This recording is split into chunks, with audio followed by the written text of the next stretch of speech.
We all like to borrow things from time to time, be it a little bit of cash or a video game. In the football world, this can come in the form of a loan deal, as players move clubs temporarily as they go in search of vital minutes on the pitch. There are some top class players who are currently out on loan in the world of football, so let's look at the best out on loan 11 right now. In goal we've got Joe Hart. Okay, so we're off to a bad start here.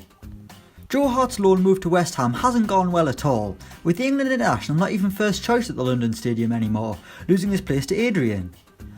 Hart's career has gone up the proverbial shit creek since Pep Guardiola landed in the Premier League and exposed his questionable footwork, but surely there's still a good goalkeeper in there somewhere. Or is Joe Hart's career as good as over? Centre back we've got Kurt Zouma. We couldn't have a loan based video without some Chelsea players, and the first one in this 11 is French centre half Kurt Zouma. Having sustained a horrific injury, Zouma was sent on loan this season to Stoke City, where he'd be guaranteed to get a full season under his belt. Although I bet no one imagined it would be spent fighting relegation in a pretty toothless Stoke City side. Zouma will be a welcome addition when he returns to Stamford Bridge, especially because of his pace, because Gary Cahill is looking slower as the minutes go by, while David Luiz's second Chelsea honeymoon is going tits up. Next up we've got Benedikt Höwedes. A World Cup winner with Germany, Höwedes has spent his full career with Schalke and impressed, so it was surprising it took him so long to move away from the club, considering how happy they normally are to sell their youth products. However, since Höwedes moved to Turin on loan, he's been plagued by injuries, never really getting a chance to show how good a player he actually is. The German is now back to full fitness and has half a season to prove himself, otherwise Juve won't be exercising their option to buy. Our third centre back is Eliakim Mangala. It's a story of what could have been. As for Mangala's actual loan spell at Goodison Park, it's been a disaster. The defender made his debut in the 5-1 hammering against Arsenal, where Sam Allardyce's defenders did their best to ensure the Gunners scored as many goals as possible. Now Mangala has picked up an injury and it looks like he's going to miss the rest of the season, rendering his loan move absolutely pointless. Which is a bit of a shame because he'd actually done alright when called upon this season by Man City, and would still be there had they not signed Aymeric Laporte. On the right of midfield is Gonçalo Guedes. He joined Paris Saint-Germain just over a year ago for €30 million from Benfica, but opportunities were of course limited in the French capital.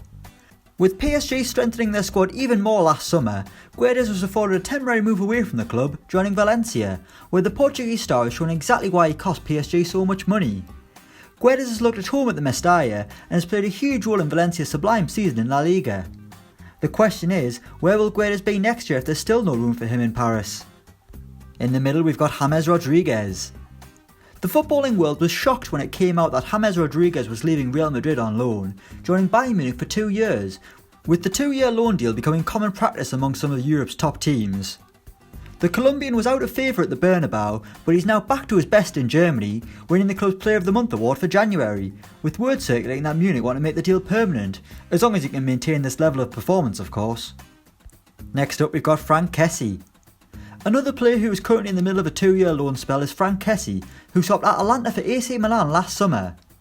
However, AC Milan do have an obligation to buy the midfielder when his loan deal does come to an end, so it's a good job KESSIE is performing well, adding steel and energy to an AC Milan midfield that hasn't done as well as they should have this season. Since there's an obligation to buy at the end of the 2-year loan deal, it begs the question, why make it a loan deal in the first place? But I imagine it had something to do with financial fair play. On the left flank is Douglas Costa. Bayern Munich borrowed Kingsley Coman from Juventus for 2 years back in 2015, and the Germans appear to return the favour by allowing Juve to take Douglas Costa on loan with a view to a permanent transfer in the summer. A lovely favour that cost the Italian giant €6 million, plus another €40 million if they want to take him permanently. The Brazilian winger, known for his incredible pace, dribbling and crossing, has scored 3 goals and provided 6 assists in black and white this season. Some of them may have been the away kit, I'm not sure. Our front three begins with Daniel Sturridge. A permanent sick note, Daniel Sturridge probably wouldn't have to be out on loan if he was capable of staying fit for more than a few weeks. The England international's past few years at Liverpool has been riddled with various injuries, and with the World Cup looming, he headed off to West Brom in search of first team football and the goals he needs to guarantee his place on the plane to Russia. Well, so far he's got no goals, West Brom are rock bottom of the Premier League, and within 2 minutes of his return to Stamford Bridge, he was being substituted due to an injury.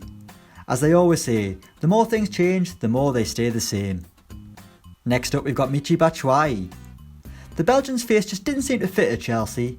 No matter how many injuries or suspensions for strikers, Antonio Conte just did not trust Michy Batshuayi to be his main striker, despite scoring his fair share of goals when called upon. On deadline day last month, Batshuayi was finally allowed to leave Chelsea, joining Dortmund on loan, while the Blues brought in the more seasoned Olivier Giroud. Well, since the Batman headed to Dortmund until the end of the season, the lad can't stop scoring, already finding the back of the net 5 times. And he likes Batman and SpongeBob SquarePants, so what's not to like? Damn you, Antonio Conte, damn you. And finally we've got Kylian Mbappe. PSG broke the world transfer record when they signed Neymar last summer, and thus became the subject of an investigation from UEFA due to financial fair play. The French giants also decided they wanted Kylian Mbappe, so to comply with FFP, they signed the teenage sensation on loan, not costing them a penny, instead lining up a permanent transfer the following summer for a reported €145 million. While PSG have clearly abused the loan system, Mbappe has flourished in Paris, forming a devastating trio alongside Neymar and Edinson Cavani, as Mbappe goes in search of back-to-back Ligue 1 titles before he even turns 20. And all I had before I turned 20 was a couple of class career modes on FIFA and an inability to talk to girls. Christ, just saying inability was hard enough. So that's our best out on loan 11 right now. Let us know yours in the comments below. Thanks for watching and don't forget to like, share and subscribe.